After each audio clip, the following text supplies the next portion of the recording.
오늘 우리에게 주신 하나님의 말씀은 마태복음 26장 우리 17절에서 18절 또 26절에서 28절입니다. 오늘 우리에게 주신 하나님의 말씀은 마태복음 26장 우리 17절에서 18절 26절에서 28절입니다. 우리 다 함께 찾으셔서요. 같이 우리 함께 하나님의 말씀 봉독해 올리도록 하겠습니다. 우리 함께 읽겠습니다. 무교절의 첫날에 제자들이 예수께 나와서 이르되 유월절 음식 잡수실 것을 우리가 어디서 준비하기를 원하시나이까.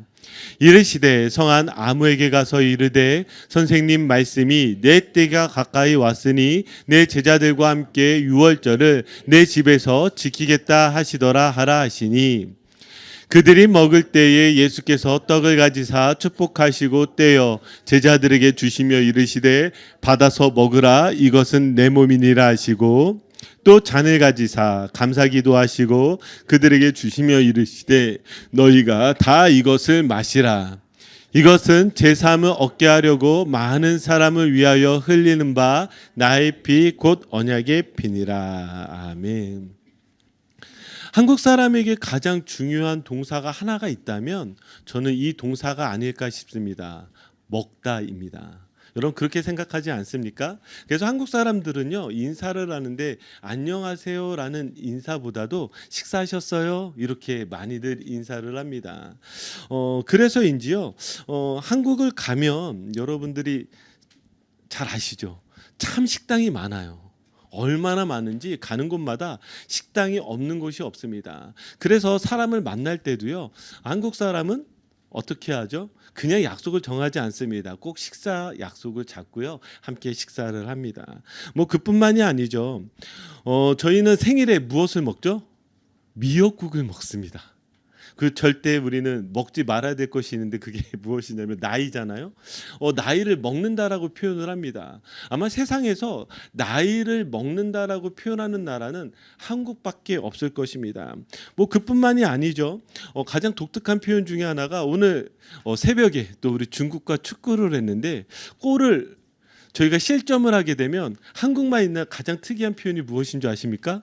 골을 먹는다라고 합니다. 전 세계에서 어디도 그렇게 표현하지 않아요. 골을 먹는다. 그러니까 한국 사람, 특별히 한국은 이 먹다라는 것을 상당히 사랑하고 매우 중요하게 여깁니다. 그래서 한 초등학교 수학 시간에 선생님께서 아이들에게 이렇게 질문을 했습니다. 사과 5개가 있는데 자, 4개를 먹었습니다. 그러면 몇 개가 남았을까요? 그러니까 한 아이가 자신 있게 손을 들었어요. 선생님, 4개 남았습니다. 이렇게 이야기하는 거예요. 그래서 선생님이 다시 이 아이에게 질문합니다. 정말 4개가 남았다고? 네, 선생님, 4개가 남았어요. 그러니까 어떻게 4개가 남았다고 생각하지? 이 선생님이 물어봤습니다. 그러니까 이 아이가 뭐라고 그런 줄 아십니까? 우리 엄마가 그러는데요, 먹는 게 남는 거래요.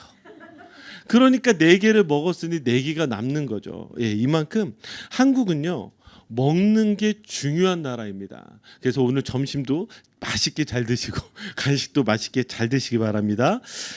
저는 이 먹다라는 이 동사를 저희 성경 가운데서도 참 많이 상당히 발견할 수가 있습니다. 여러분 그렇지 않습니까? 사실 성경의 시작과 끝이 거의 먹다로 시작해서 먹다로 끝납니다. 그리고 예수님의 생애를 보시면 예수님의 생애도 거의 드세요.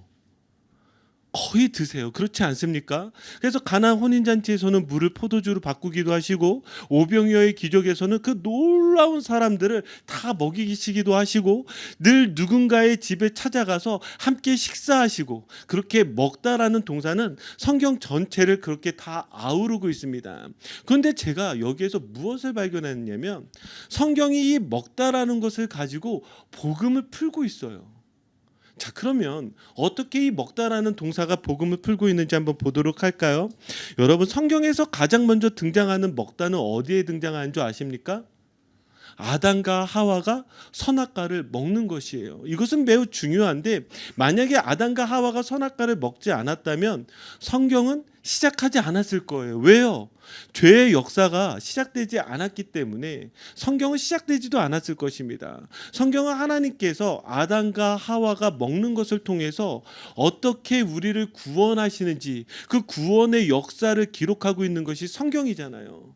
그러니까 사실은 이 아담과 하와가 먹는 것으로 모든 역사, 이 성경의 역사가 시작되어지게 되는 것이죠. 자, 그럼 다시 우리에게 어떤 질문이 생깁니까? 아담과 하와가 이 선악과를 먹는 것을 통해서 우리에게 어떤 문제가 생긴 줄 아십니까? 먹고 사는 문제가 생겼습니다. 먹고 사는 문제. 왜요?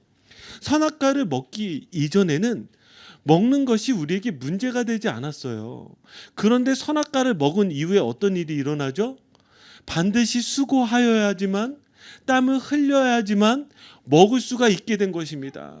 그러니까 죄가 들어온 이후에 우리에게 일어나고 있는 일들은 무엇이냐면 늘 먹고 사는 문제예요.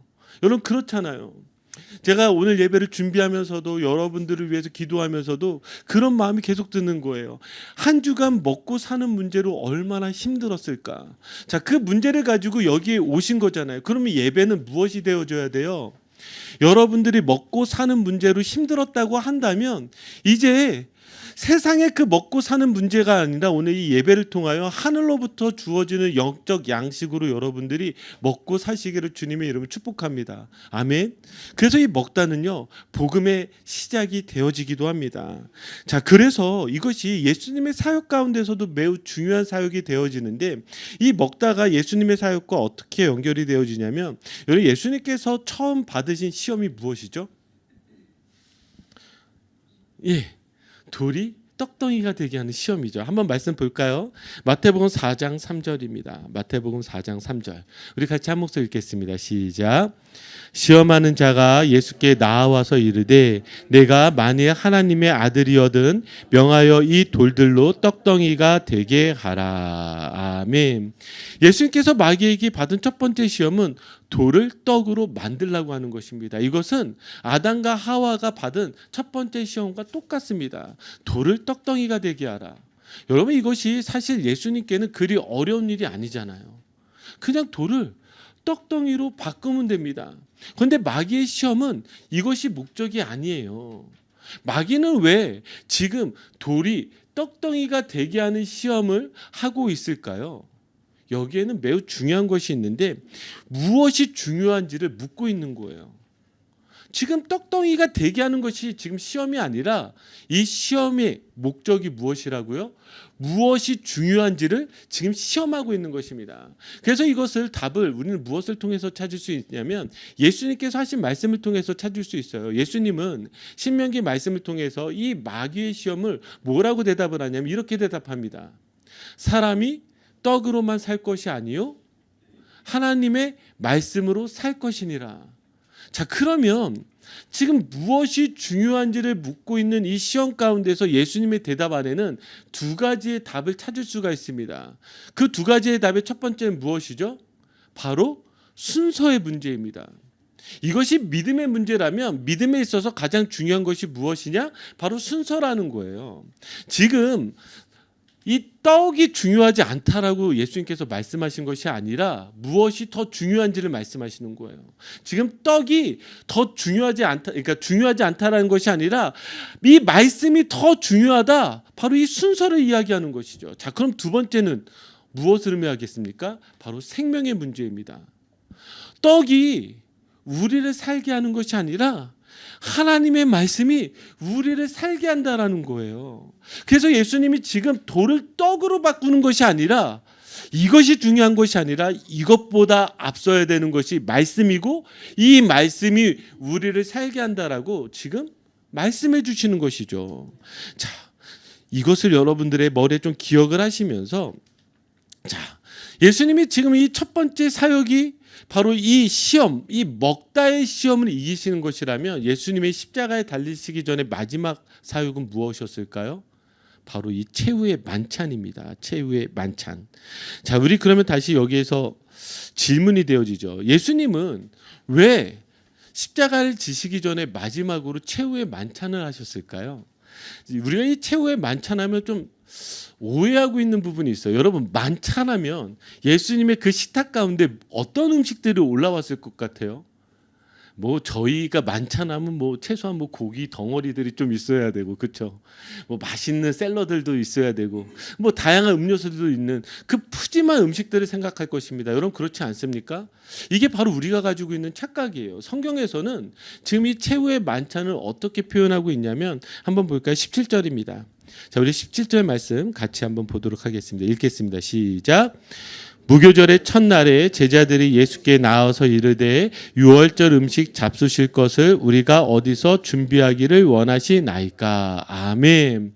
자, 지금 이 최후의 만찬이 언제 열렸다라고 성경은 기록하고 있죠? 무교절 첫날이라고 기록하고 있습니다. 무교절 첫날. 저희가 교회를 다니면서 여러 절기들을 듣는데 유월절이라는 절기를 듣기도 하고 무교절이라는 절기도 듣기도 합니다. 그리고 가끔 설교를 들으면 유월절이 무교절 같기도 하고 무교절이 유월절 같기도 해요. 그렇지 않습니까? 그것도 성경을 읽으면 이게 언제가 유월절이고 언제가 무교절인지 헷갈려 할 때가 참 많아요. 예, 맞습니다. 예, 저도 헷갈리거든요, 늘. 그런데 여러분 기억하실 게 보통 이 무교절, 유월절을 하나로 통일을 해서 유월절로 이야기하기도 합니다. 그런데 이 유월절과 무교절의 차이가 무엇이냐면 정확하게 의미하자면 유월절은 하루예요. 그래서 14일 저녁부터 유월절이 시작이 됩니다. 그럼 무교절은 언제 시작이 되느냐? 14일 다음 날인 15일서부터 7일간 지켜지는, 그러니까 15일서부터 20일까지 지켜지는 것이 무교절이에요. 그러면 유월절은 어떤 날이죠? 유월절은 어린 양을 잡아 문설주에 피를 발라 그 죽음을 뛰어넘어가게 되는 그것을 기억하고 그것을 기념하는, 하나님께서 우리를 이렇게 구원해 주셨구나를 고백하는 것이 바로 유월절이라면 그 유월절을 기억하면서 무교, 이 무교라는 말 그대로 쓴 나물과 그리고 누룩이 없는 빵을 먹는 것, 이 유월절을 기억하며 그 날들을 지키는 것이 바로 무교절입니다. 여러분 이제 좀 구분이 되십니까? 그럼 무교절에 무엇을 먹는다고요? 쓴 나물하고 누룩 없는 빵을 먹는 거예요. 그러니까 우리가 생각하듯이 어떤 많은 음식들이 지금 차려져서 예수님이 마지막에 그 음식을 먹으면 나는 이제 죽기 전에 내가 이 땅 가운데서 정말 배 터지게 먹겠다, 지금 그 모습이 아니라 무엇을 지금 기억하고 무엇을 지키겠다라는 거예요? 바로 유월절을 기억하고 유월절을 지키겠다라는 거예요. 자, 그래서 이것을 더 분명히 알 수 있는 것이 18절입니다. 우리 한번 같이 읽어볼까요? 시작. 네. 선생님 말씀이 내 때가 가까이 왔으니 내 제자들과 함께 유월절을 내 집에서 지키겠다 하시더라 하라 하시니. 아멘. 자, 여기 18절을 보니까 첫 번째 뭐라고 예수님 표현하고 있어요? 내 때가 가까이 왔대요. 내 때가 가까이 왔다. 예수님께서 지금 내 때가 가까이 왔다라고 하는 것은 매우 이례적인 표현입니다. 여러분 기억하세요? 가나온인 잔치에서 지금 예수님의 어머니가 마리아가 예수님께 말하잖아요. 도와달라고. 그때 예수님께서 뭐라고 말씀하시죠? 여자여, 내 때가 아직 이르지 아니하였나이다. 예수님은 늘 자기의 때가 이르지 아니하였다라고 말씀하셨어요. 그뿐만이 아니에요. 초막절 절기에도 예수님은 성령에 대해서 말씀하시지만 그럼에도 불구하고 예수님은 뭐라고 말씀하세요? 내 때가 아직 이르지 아니하였다라고 말씀하셨어요. 그런데 지금 오늘 이 최후의 만찬의 이 자리에서 예수님께서 뭐라고 말씀하시냐면 내 때가 드디어 이르렀다는 거예요. 그때가 도대체 무엇일까요? 18절 후반절을 보니까 이렇습니다. 유월절을 지키겠다. 유월절을 지키겠다. 자, 유월절을 지키겠다라는 말은 무엇이에요? 예수님께서 이제 내 때는 이 유월절을 지키는 것과 관련되어져 있다라는 거예요. 그거 한번 생각해 보세요. 왜 무교절 첫날에 그 빵만 드셨을까? 차라리 유월절에 그 어린 양을 잡고 그 어린 양을 먹을 수도 있었지만 예수님 지금 무교절 첫날이라 그래요. 왜죠? 예수님께서 유월절 어린 양과 같이 십자가에서 우리를 위해서 죽으심으로 우리를 구원하시기 위해서 유월절 어린 양 대신 예수 그리스도시기 때문에 그 다음 무교절 첫날에 지금 이 빵을 먹으면서 예수님은 그 구원을 기억하라고 우리에게 알려주시는 것이죠. 자, 그러면 이제 좀 더 들어가서 우리 한번 이렇게 생각해 보았으면 좋겠습니다. 예수님은 왜 이 떡과 포도주를 나눠 주셨을까? 자, 우리 한번 볼까요? 떡과 포도주를 나눠 주시면서 예수님이 이렇게 말씀하셨습니다. 26절, 27절, 28절입니다. 우리 같이 한 목소리로 읽겠습니다. 그들이 먹을 때에 예수께서 떡을 가지사 축복하시고 떼어 제자들에게 주시며 이르시되 받아서 먹으라, 이것은 내 몸이니라 하시고, 또 잔을 가지사 감사기도 하시고 그들에게 주시며 이르시되 너희가 다 이것을 마시라, 이것은 죄사함을 얻게 하려고 많은 사람을 위하여 흘리는 바 나의 피 곧 언약의 피니라. 아멘. 예수님 지금 떡을 나눠주시면서 먹으라고 말씀하세요. 그리고 잔을 나눠주시면서 마시라고 말씀하세요. 분명히 이것이 마지막 사역인데, 십자가에 달리시기 전 마지막 사역이신데, 예수님께서는 굳이 이 무교절 첫날에 이 떡과 포도주를 나눠 주시면서 이것을 먹고 마시라라고 말씀하세요. 왜 먹고 마시라고 말씀하셨을까요? 자, 이것을 더 우리가 알 수 있는 것이 요한복음 6장입니다. 요한복음 6장에 어떤 말씀이 기록되어져 있냐면 오병이어의 기적이 기록되어져 있어요. 그런데 그 오병이어의 기적이 언제 열렸는 줄 아십니까? 4절을 보니까 마침 유대인의 명절인 유월절이 가까웠대요. 그때 예수님께서 오병이어의 기적을 베푸신 거예요. 그러면서 베푸신 이후에 다시 제자들에게 이렇게 말씀하십니다. 뭐라고 말씀하시냐면 48절, 49절, 50절, 51절이에요. 우리 같이 읽겠습니다. 시작. 내가 곧 생명의 떡이니라. 너희 조상들은 광야에서 만나를 먹었어도 죽었거니와 이는 하늘에서 내려오는 떡이니 사람으로 하여금 먹고 죽지 아니하게 하는 것이니라. 나는 하늘에서 내려온 살아있는 떡이니 사람이 이 떡을 먹으면 영생하리라. 내가 줄 떡은 곧 세상의 생명을 위한 내 살이니라 하시니라. 아멘. 지금 이 최후의 만찬이 열리고 있는 이 현장에 있는 이 모습과 같지 않습니까? 예수님 지금 무엇 말씀하시는 거예요? 이 떡을 나눠주시면서 이 떡을 먹는 자마다 무엇이 생명을 얻을 것이라고 이야기하고 있는 거예요.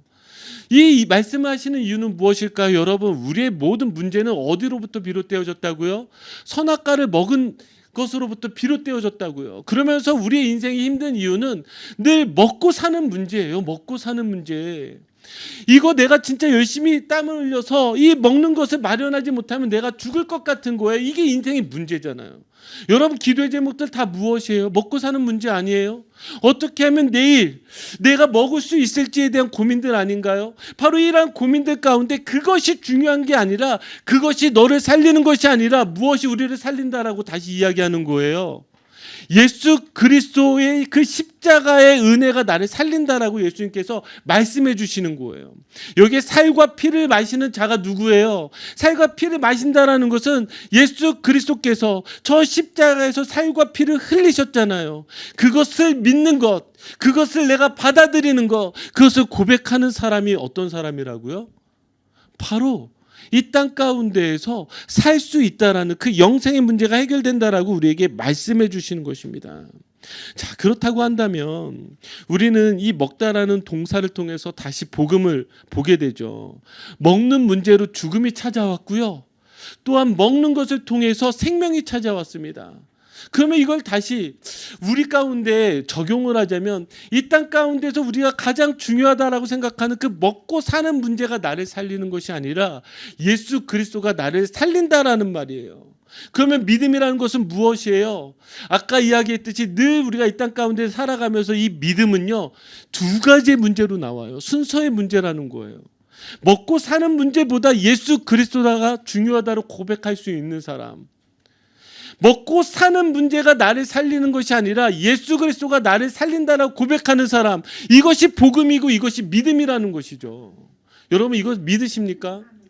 일전에 시애틀에서 사역할 때에 주일 성수를 잘 지키지 못하던 한 집사님이 새벽 예배 때 제가 말씀을 전한 이후에 저를 찾아오셨어요. 그리고 정말 심각한 표정으로 저에게 이렇게 물으셨습니다. 목사님, 질문이 하나가 있습니다. 제가 샌드위치 가게를 열고 있는데 아주 작아요. 근데 수입이 참 변변치 않습니다. 먹고 사는 게 쉽지가 않아요, 목사님. 그런데 제가 주일에 이 가게를 열어야 될까요? 말아야 될까요? 오늘 예배 가운데 뭔가 내 안에 찔림이 있고 마음에 어려움이 있어서 주일에 문을 닫고 주일 예배에 나오고 싶은데 그러면 당장 지금 먹고 사는 게 너무 어려운 거예요. 목사님, 지금 당장 먹고 살 게 없는데 어떻게 하면 좋을까요? 여러분, 이런 난처한 질문을 저에게 하시면 안 돼요. 그 이야기를 듣고 그분에게 저는 이렇게 말씀드렸습니다. 지사님이 만약에 주의를 지키지 못해도 하나님은 지사님의 사정을 아세요. 아마 지사님을 도우실 겁니다. 지사님에게 은혜를 줄 겁니다. 그런데요, 지사님의 마음에 뭔가 부담감을 주셨다면 믿음의 순서를 한번 지켜보시는 것이 어떠실까요? 만약에 믿음의 순서를 앞에 두신다면 그 다음의 것을 하나님께서 책임져 주셔야 되지 않을까요? 하나님께서 지사님의 그 가게와 지사님의 그 가정을 도와주지 않으실까요? 힘드시겠지만 한번 지사님께서 믿음의 순서를 한번 바꾸어서 먹고 사는 문제가 중요한 게 아니라 예수 그리스도가 더 중요하다고 한번 고백하는 것이 더 필요하지 않을까요? 예. 그리고 그 지사님은 이 이야기를 듣고 눈물을 흘리고 그 다음 돌아가 주의를 계속해서 지켜왔습니다. 자, 그럼 다시 질문이 생깁니다. 그 지사님은 지금 어떠하실까요? 굶고 계실까요? 어려우실까요? 아니요. 여전히 그분은 주님을 더욱더 사랑하고 자신의 삶 가운데에서, 인생 가운데에서 한번 넘은 그 믿음의 문제, 이 순서의 문제를 가지고 무엇을 경험한 거예요? 생명의 문제를 경험했다라는 것이죠. 사랑하는 성도 여러분, 저는 여러분들에게 다시금 도전하고 싶은 것은 무엇이냐면 마귀는 끊임없이 먹고 사는 문제를 가지고 여러분들에게 이야기할 거예요. 그리고 먹고 사는 문제 때문에 교회 안 나오는 거? 예, 괜찮아요. 먹고 사는 문제 때문에 신앙생활 소홀히 하는 거? 네, 괜찮아요. 먹고 사는 문제 때문에 내가 정말 지금은 예수님 잘 못 믿지만 나중에 잘 믿으면 되잖아요. 예, 괜찮아요. 하나님 그래도 여러분 기다리시고 변함없이 여러분들 사랑하실 거예요. 그러나 여러분 기억하십시오.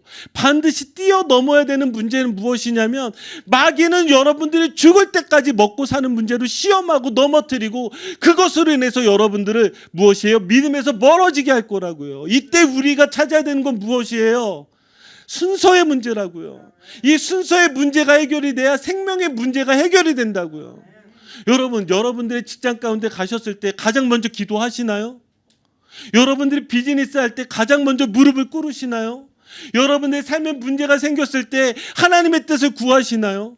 그런 믿음의 순서의 문제들은 하나도 존재하지 않으면서 하나님 내게 복 주세요, 하나님 내일 도와주세요, 하나님 내게 무언가를 해주세요. 여러분, 그러면 그 기도는 먹고 사는 문제에서 끝나는 거라고요.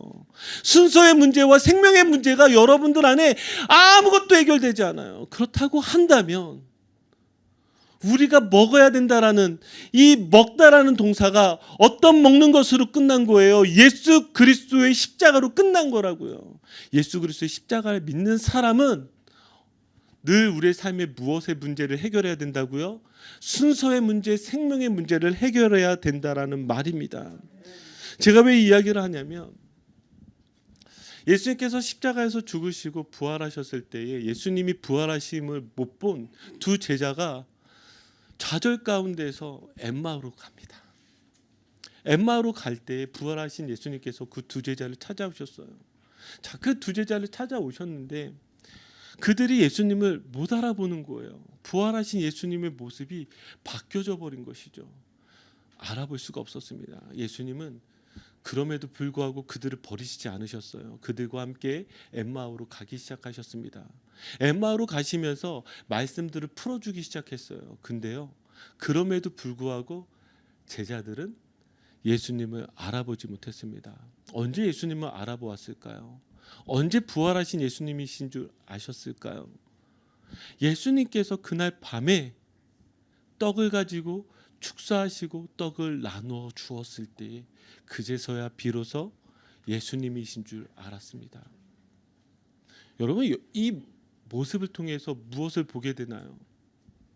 많은 사람들이 교회를 다닙니다. 그러나 부활하신 예수님을 보지 못해요. 많은 사람들이 설교를 듣습니다. 그러나 부활하신 예수님을 보지 못해요. 어느 사람이 예수 그리스도를 보게 될까요? 예수 그리스도의 십자가의 은혜를 아는 사람만이 그 말씀 가운데서 예수 그리스도를 만난다라는 거예요. 제 가장 간절한 소원이 무엇인 줄 아십니까? 늘 설교할 때마다, 늘 그날 주일 아침마다 늘 제가 기도하는 게, 주님, 오늘 말씀 가운데서 예수 그리스도 만나게 해주세요. 예수 그리스도를 만나게 해주세요. 예수 그리스도를 보게 해주세요. 예수 그리스도를 알게 해주세요. 우리는 여전히 예수 그리스도와 함께하고 있는 것 같지만 예수 그리스도가 늘 느껴지지 않는데요. 말씀 가운데 늘 이렇게 분명하고 선명하게 보여주지만 그 십자가의 은혜를 늘 바라보고 구하고 예수 그리스도의 그 믿음 가운데 우리의 순서의 문제와 생명의 문제를 내려놓지 않는 사람에게는 말씀 속에서 예수 그리스도를 요만큼도 발견할 수 없는 거예요.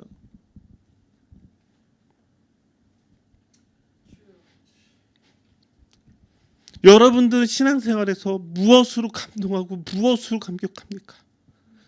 저에게 있어서 늘 감동과 감격은 예수 그리스도이십니다. 말씀 가운데서 예수 그리스도를 발견하게 되는 거예요. 예수 그리스도를 발견한 사람은 무엇의 문제가 해결된다고요? 순서의 문제가 해결이 되고 생명의 문제가 해결되는 거예요. 여러분, 여러분들의 삶의 문제에 묻혀서 여러분들이 예수 그리스도를 멀리하는 것이 아니라 삶의 문제가 있을 때 예수 그리스도를 붙잡고 믿음의 순서를 지키시고 그래서 생명의 문제를 해결되시는 저와 여러분들이 되기를 주님의 이름으로 축복합니다. 아멘. 자, 동일하게 지금 최후의 만찬을 경험하지만 이 은혜를 경험하지 못한 한 사람이 있습니다. 그게 누구였죠? 가룟 유다예요. 한번 볼까요? 21절 23절을 보시면은요, 아주 중요한 특징이 하나가 나오는데 우리 21절 23절 말씀 한번 보도록 하겠습니다. 우리 같이 읽겠습니다. 그들이 먹을 때에 이르시되 내가 진실로 너에게 이르노니 너희 중에 한 사람이 나를 팔리라 하시니. 23절 대답하여 이르시되 나와 함께 그릇에 손을 넣는 그가 나를 팔리라. 아멘. 예수께서 만찬을 하시면서 이렇게 말씀하세요. 너희 중에 한 사람이 나를 팔리라. 그러니까 제자들이 몹시 놀랐어요. 그리고 걱정했어요. 나일까? 이렇게 걱정하였을 때 예수님께서 뭐라고 말씀하시냐면 이렇게 말씀하십니다. 나와 함께 그릇에 손을 넣는 그가 나를 팔리라. 그러면 여기에 나와 함께 그릇에 손을 넣는다는 것은 무엇일까요? 지금 그릇에 손을 넣는다는 것은 떡을 끄집어 낸다라는 얘기예요. 예수님께서 지금 떡을 끄집어서 이 떡을 나눠주는 것을 먹어야 되는데 지금 이 사람은 어떻게 하는 거예요? 예수님께서 떡을 꺼내는 것을 바라는 것이 아니라 자기가 떡을 꺼내기를 원하는 거예요. 그러면 이것이 우리에게 어떻게 신앙생활에 적용이 되겠습니까? 지금 예수님이 내 삶을 무엇이에요? 주장하시고 인도하시는 것을 원하는 것이 아니라 내가 그냥 내 손으로 내 삶을 마음대로 살고 싶은 사람의 모습이 바로 믿음을 배반하는 그 모습으로 여기에 나타난다는 것을 알 수가 있죠. 여러분, 먹고 사는 문제는요, 우리가 예수 그리스도를 믿는다면 누구에게 맡기는 거예요? 주님께 맡기는 거예요. 여러분들의 인생은 누구에게 맡기는 거예요? 주님께 맡기는 거예요. 그런데 주님께 맡기지 않아요. 내 손으로 하겠다는 거예요. 내 손으로 하겠다는 사람의 그 삶의 모습에서 뭐가 드러난다고요? 예수 그리스도를 배반하고 예수 그리스도를 떠날 수밖에 없는 거예요.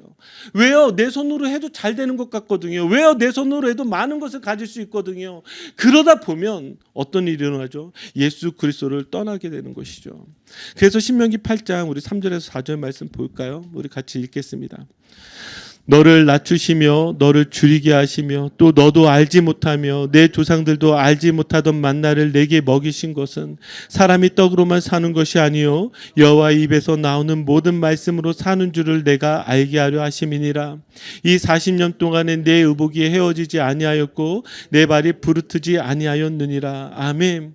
이 40년의 광야 생활 가운데서 하나님이 이렇게 말씀하세요. 너를 낮추고 너를 줄이게 하고 너를 알지도 못하던 만나를 먹이신 이유는 오직 하나였어요. 무엇이었죠?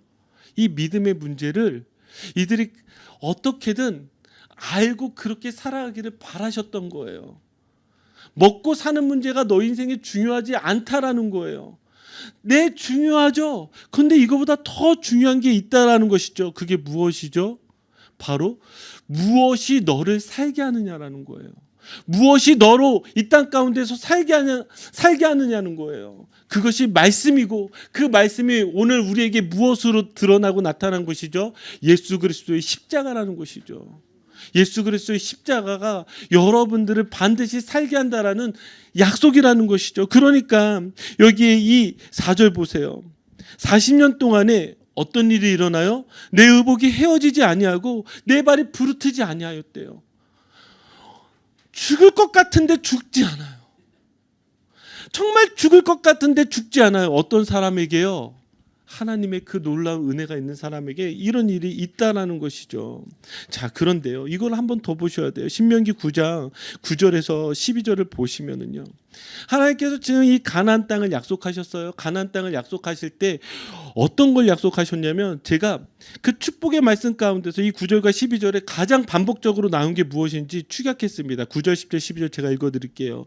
내가 먹을 것에 모자람이 없고 내가 먹어서 배부르고 내가 먹어서 또 배부르고 지금 반복적으로 지금 하나님이 약속하시는 것이 무엇이죠? 배부르게 해주시겠다라는 거예요. 배부르게. 먹고 사는 문제 하나님이 해결해 주시겠대요. 그럼에도 불구하고 우리 안에 나오는 질문이 있잖아요. 왜 하나님 내 먹고 사는 문제가 해결되지 않죠? 나는 여전히 하나님을 사랑하고 예수 그리스도를 붙잡고 내 믿음의 순서를 예수 그리스도를 중심으로 두는데 왜 나는 이런 일들이 일어나죠? 그때 하나님 분명히 믿는 자에게 배부르게 해주시겠다고 먹는 문제 해결해 주시겠다고 하셨는데 도대체 뭐가 문제죠? 그때 하나님 이렇게 말씀하시죠. 14절입니다. 우리 함께 읽겠습니다. 시작.